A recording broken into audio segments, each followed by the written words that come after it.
When I came up with the idea of Skeleton Warriors, I wanted something to be very compelling from the moment it came on the screen. And I had this idea, that golden, gleaming storyteller that appears at the beginning of the show. On Saturday morning when our show came on, it was like, these are the tales of the Skeleton Warriors. These are the tales of the Skeleton Warriors.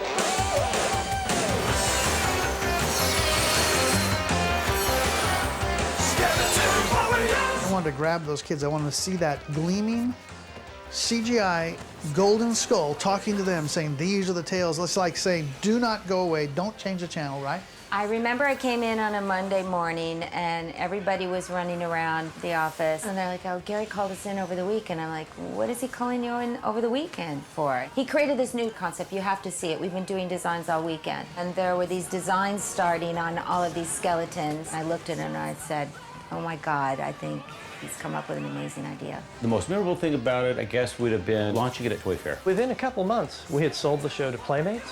We had sold the show to CBS, all based on the strength of an idea Gary had over the weekend. And we all knew this is something that could be very, very cool. It was really the power of an idea. And then when they come back from the titles and the commercial, there he is again, comes in and begins to weave a story. Light, darkness. The two sides of existence locked in an eternal struggle for the hearts and minds of the living. Each side claims its share. But what of those caught in between? Which way will they turn? I wanted them to write kind of a Rod Serling Twilight Zone thing, kind of, for a kid, setting up the moral dilemma of the story you're about to see. And then at the end, coming back and commenting on it, but in a wry way, not like trying to teach, like this is the moral, no. Instead, commenting on the story and what happened, but always leaving it hanging a little bit, like as if to say, this story is not over. So that is the little piece of the show that I always say hints at what the overall show was going to be had we been given enough time to do it. Lightstar, Grimskull, Talon, Guardian, Defenders of the Light, Keepers of the Crystal, standing strong against Baron Dark's apocalyptic ambition. They are the last hope for a world in chaos. They seek to heal that which has been broken. They fight to restore order to a world out of balance. But can they? We wanted to create a show with an arc. All the characters were headed somewhere. But that made it a little challenging for CBS. But we felt strongly that that's how we had to unfold this story, was through this arc. In those days, we'd already had success with Captain Power, so we started looking around for an idea. We were always kicking around ideas for new shows and new things, and I was actually playing with my godson, Lee DeLapp, who was at that time about 3 or 4 years old. Landmark did a lot of theme park shows, Conan being one of them, and it was its closing show. After 10 years, it was doing its last performance, and we wanted my son, who was about 3 and a half at the time, to see the show. He got to see it, and there was Skeleton Warriors that actually come to life. And Gary asked him, you know, what are you, Lee? And he says, I'm a skeleton warrior. And Gary's, you know, what do you mean a skeleton? Are you afraid of skeletons? Gary said, you know what, I think we've got an idea here. If the skeleton figure is that powerful, and it is with me to this day from Ray Harryhausen, it's obviously with my 4-year-old godson who just reacted to a skeleton that way.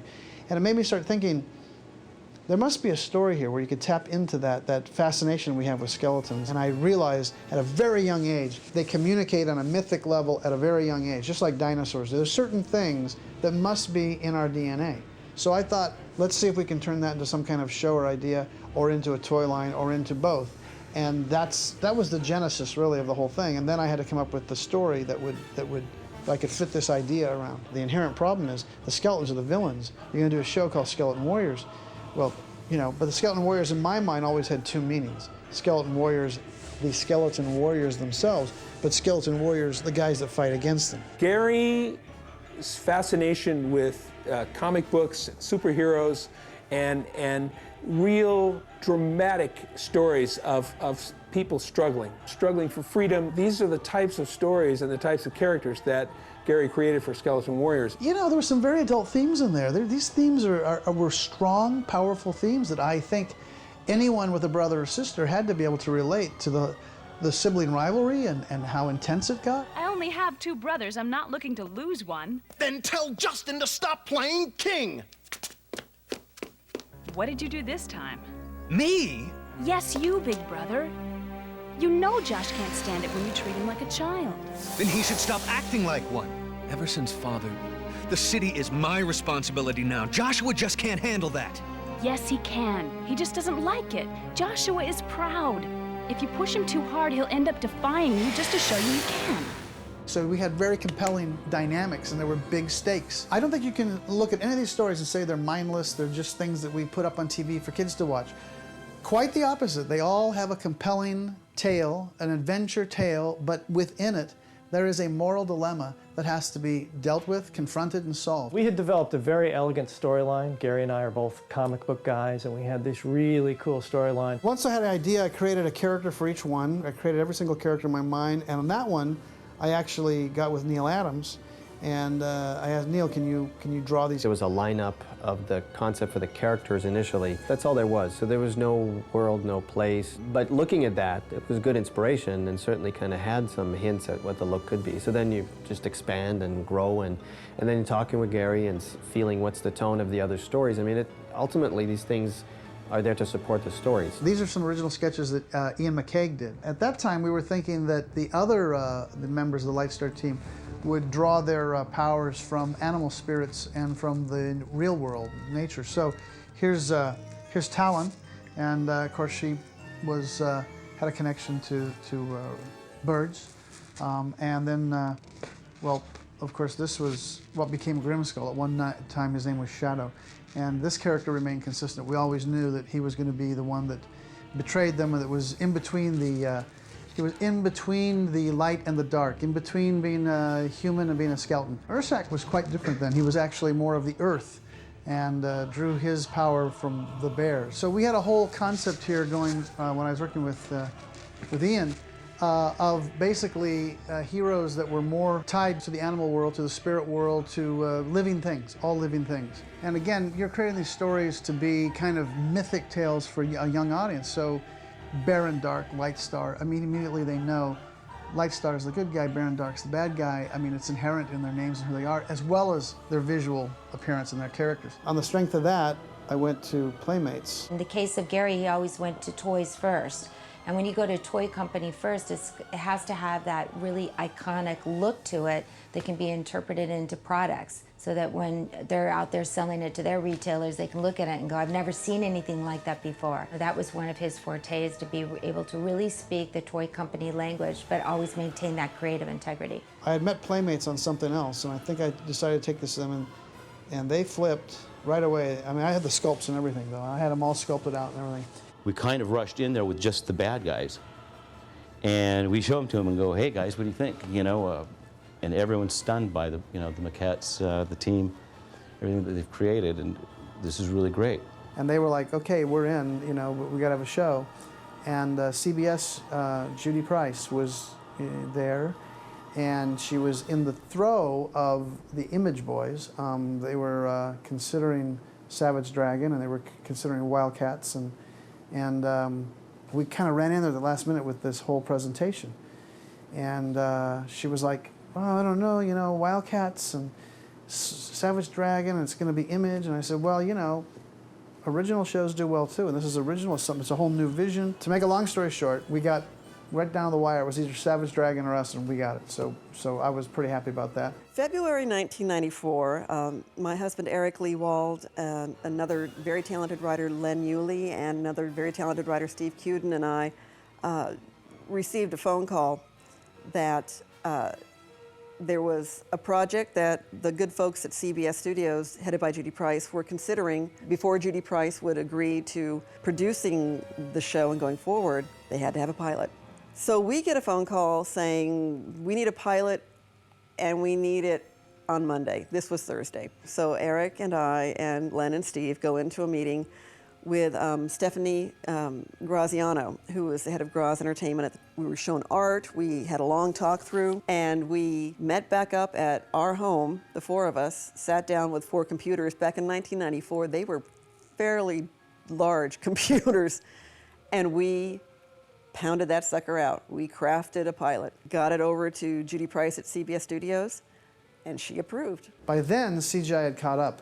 I really wanted to do that in a CGI format. But the way the networks work, they waited so late that we had to go 2D animation. Had we started 4 months earlier, we could have done it CGI, and I think it would have been a whole different show. When we went, we had 9 months, and 9 months was not enough to do all the prep work to do CGI.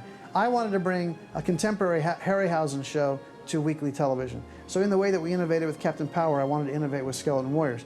But the timing was just such that we couldn't. And you know, you're not going to say no. When a network says we're going to pick up your show, we're going to do 13 episodes, you say, okay, we'll make it work. Back in '94, when Skeleton Warriors was being produced, it's easy to forget that back then, cable TV, satellite TV had not reached maximum saturation throughout the country yet. You could still find large pockets where you only had ABC, CBS, NBC, and the young upstart Fox kids. We were also right on the cusp of the end of Saturday morning. I mean, Saturday morning was starting to get, eaten up by all the other options that kids had on cable shows and other networks, the Fox network, and the times were changing. Today, I don't think people can imagine not being able to flip on a laptop and find whatever they wanted to watch, whenever they want to watch it right now.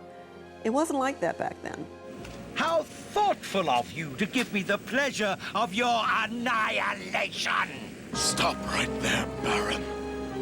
You betrayed me. Ha!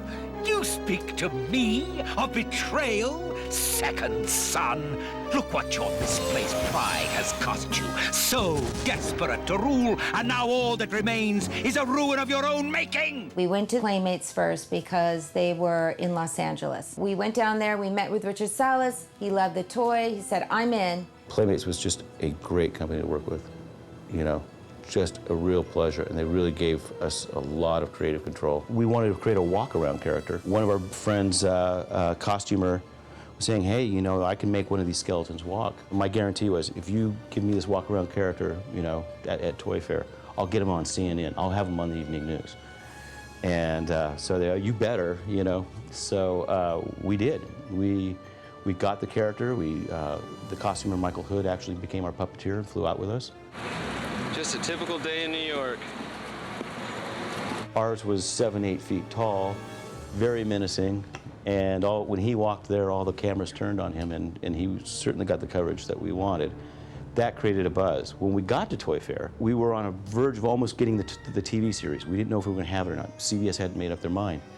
And so the first day, we had the character out there. We got the front page of the trade magazine the next day, and that night we got a call, you got the TV show. The next day after they heard the TV series was announced, people were stopping us in the hallway, and people were catching us actually on the floors in between Toy Fair. So we're going from one appointment to the other and say, that deal about belts? Here's my check. Jennifer Rogers sold dozens of licenses off the strength of the walk-around character and the sculpts. People were going nuts over this property. The strength of the maquette brought people to this brand and said, yeah, we want in on that. There were people that really wanted to close that day. I don't know if you want to put amounts in there, but we made a really substantial amount of products in cash, in advance, even before the product was launched. Over 250 products, and we try to hit it in every category. Apparel, games, electronics. Back then, they say the big three was you needed the interactive, you needed the boys' toy line, and then you needed the medium, the television. At my company then, it was kind of unique. We had our own in-house sculptors, we had our own model shop, we did figures, full time. I look back now and I wonder, how in the heck could I even afford that? But we did. We were the toy show with our figures, with our whole line of Skeleton Warriors figures. And Todd was just launching his Spawn figures, and I was a fan of Todd's, of the comic books, and of the whole Image group. Someone came up to me a little while later, and they'd come into our showroom there for Playmates, and they'd seen our figures, and they said, Todd McFarlane wants to know if he can, come take a look at your figures. And I said, yeah, sure, I guess so, yeah. And okay, so we'll be down like in 20 minutes. And so they come back with Todd, and I met him, and I said, yeah, come on in. And he looks at the figures, he's got his guys with him, and he goes, oh my God, look at these figures, look at these things, these are incredible, look at the detail. And he looks at me and goes, they're telling me they can't do the detail, they can't get the detail, look. And he's holding up our skeleton figures and stuff, which are highly detailed. And So to make a long story short, basically Todd was very inspired by the quality of the work that our figures had, that the Playmates team, in Asia had done.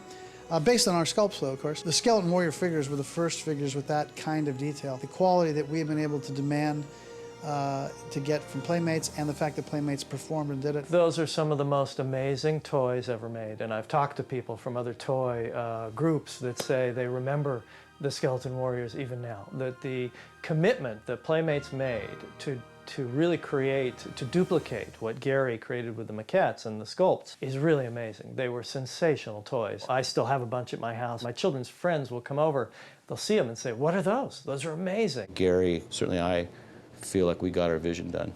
We hit the ground running in February '94 and are in constant contact with Stephanie Graziano, with Gary Goddard, with everyone involved in the production of the series. We have a lot of things from the good old days of Skeleton Warriors, and found a file folder here with a memo to me from Gary Goddard that was dated May 10th, 1994.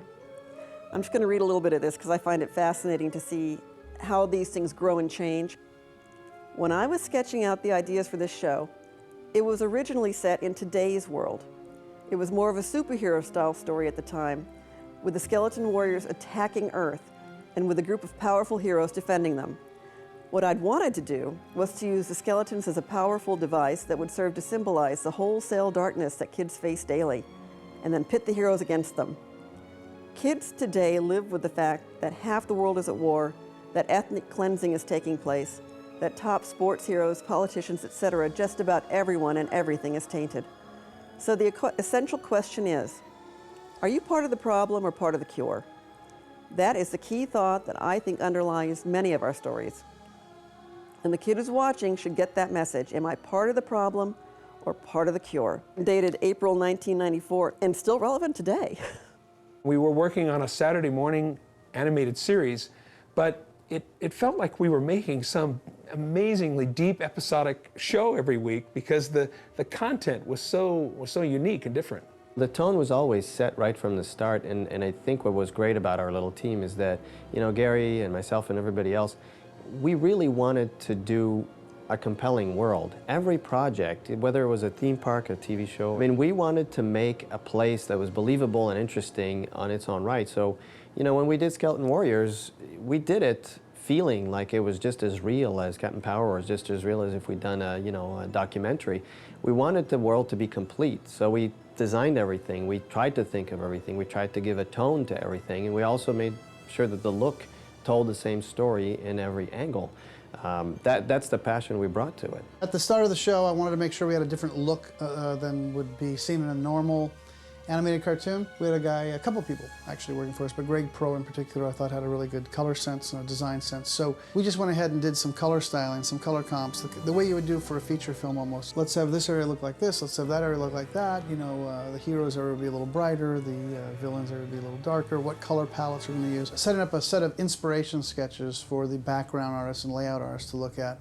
So not actual production designs, but more like inspirational renderings that I hoped would kind of set a tone for the show. Skeleton Warriors became a really, really simple thing, the living dead kind of, virtually, against what's the opposite of, the sinisterness of the Skeleton Warriors was family. So we created the family light star.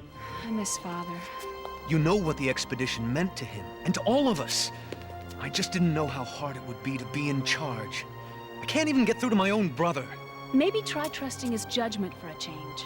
How dangerous could these friends of his be? What's it like when someone in your family is torn between the dark and the back? And what's that to save? The center of the show in a lot of ways was Grimskull's character, because he was a character that was on the edge of good or bad, light or dark. The decisions that he made, of course, influenced and helped to create the situation that creates all the tension for the show. But now, his quest to right the wrongs and to find his place in the world. We would really have played the duality of the character. He was really going to become a driver to the second season. And we felt he was never exploited. It had a lot of depth to it, a lot of darkness, but we thought that was the show. We should have really gone for it. That's where we would have headed for the second season. Uncle Ursak, I can't fight him. Yes, you can, Josh. but he feeds on doubt. You must believe in yourself to overcome his influence. Grimskull is that character that kind of represents the good and bad in all of us. And so his arc was the most pivotal arc for a show that we were, supposedly doing for kids. And of course, all my shows weren't really just for kids. I subscribed to, Walt Disney once said, an interviewer said to Walt Disney, well, you make all these movies for kids. And he said, I've never made a movie for kids. I make movies for the parents, and I put things in that I know the kids will like as well. And I think that's my story. I mean, really, we don't talk down to the kids. We aim high. The stories, the characters, I think, are the most interesting part. And of the characters, Grimskull is the most interesting character. And to me, he represented what is in all of us, the power to be good or bad, depending upon the decisions that we make. And so I think that as the story is developed, we would have focused more and more on him. And probably the ultimate resolution of all of the story arcs, had we gone 3 or 4 or 5 seasons, would have been a resolution to the positive side of Grimskull's character. All of our shows, the shows that I created, were supposed to go on and on and on for a while. And so now what I want to do is I want to do one show where it actually does. We do get to take the arcs all the way and see these things through. Skeleton Warriors was always approached as being a multi-year, multi-episode series. And to that end, began to lay out what we thought would be groundwork for episodes down the road. Ending the first 13 with the ultimate reuniting of the crystals, and then after that, what happens? Which was a very exciting avenue to consider exploring. Whoever rules the crystal rules luminicity!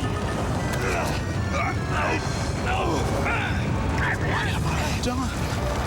Justin!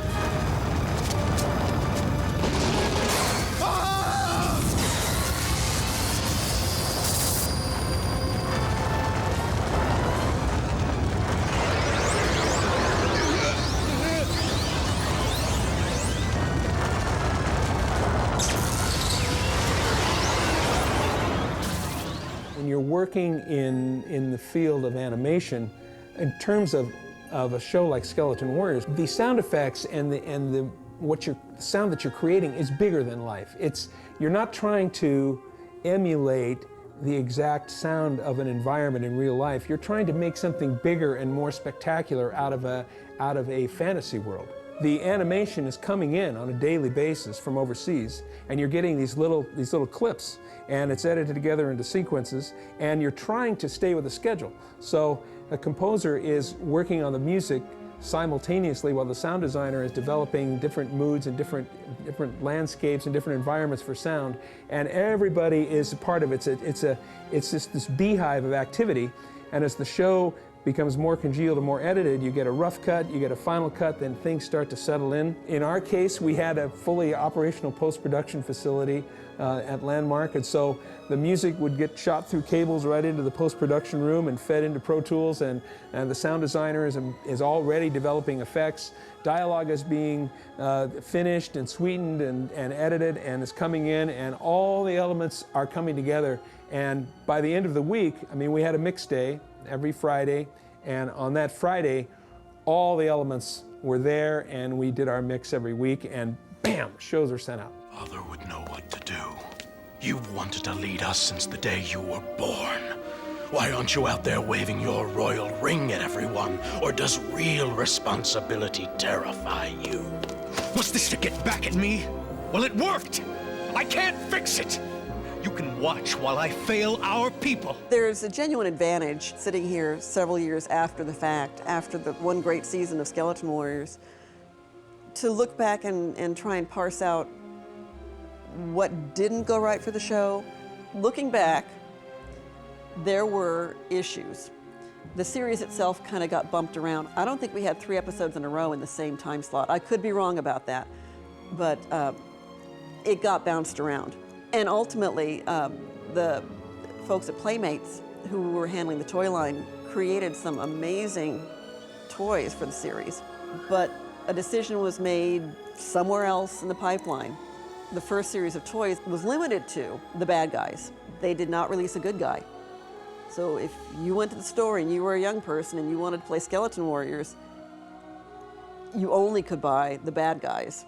which was problematic. Just flat out, that was a problem. We were sculpting new concepts for new figures the whole time. We had, I think for the next year, we had a scorpion skeleton. I think we had a mummy skeleton. I think we had a double-headed, two-headed skeleton. I think we were looking for archetypes, and I think we had a Viking one. We were playing with a lot of ideas. We were also developing the playset, which you kind of get a sense of in the show. And in one of our very first illustrations to sell the concept, we had a kind of a mountain that was in the shape of Baron-Dark, kind of, and Baron-Dark and his characters would fly out of that mountain, and they were going to make a playset out of that. We were actually working on sculpting of that entire thing. It was kind of like a volcano. So I went into my attic, and I actually went and found one of the prototypes that we did for one of these new characters, and I have it right here. So here we have the skeleton dragon, which actually, as you see here, Baron-Dark, here's the saddle. The wings would move, the tail would move, and you would be able to get this with a Baron-Dark figure that would sit atop. From this day forth, you are all more than you were before. Justin, with the fire of the crystal in your blood, you are now Prince Lightstar. Jennifer, because the crystal has given you the ability to fly, your new name shall be Talon. Talon. I like it. What do you think, Serafina? And me? What of me? You, Joshua. The crystal has selected you to bear the pain of your actions. Because you move within the shadows of darkness, you shall be called Grimskull. Grimskull. Yes, it is a name that suits me. And you, Uncle, shall be named Guardian. Your wisdom watches over us. We have so much to learn.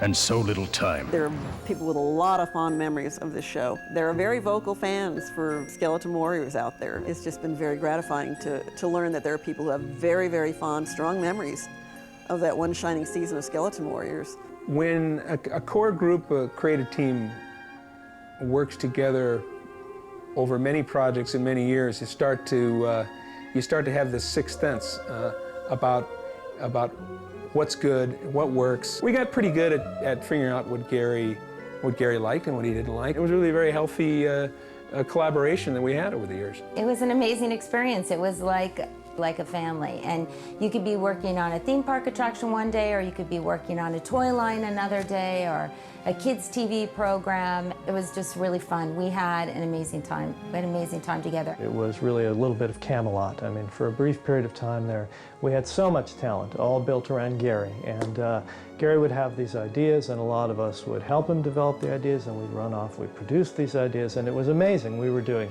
high-end theme park attractions, television shows like Skeleton Warriors. Before that, Gary had done Captain Power. We were at the tip of the iceberg. Had we produced these shows ourselves, there would be a legacy now of material, a library of things we'd created. Skeleton Warriors would just be a very small piece of it. Skeleton Warriors was a noble experiment and a show where we created very strong villains and then a small team of unique heroes that would battle against them. It's the same story that's always told, just like The Hero with a Thousand Faces, but in a different way. The overall story is still very strong. Each one was really a moral tale of one kind or another.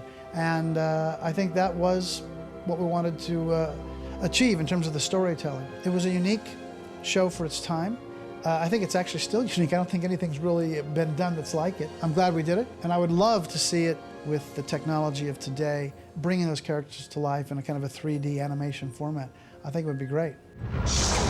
If those who forget the past are doomed to repeat it, what of those who already know their future? Never underestimate the future. It's all we have to look forward to.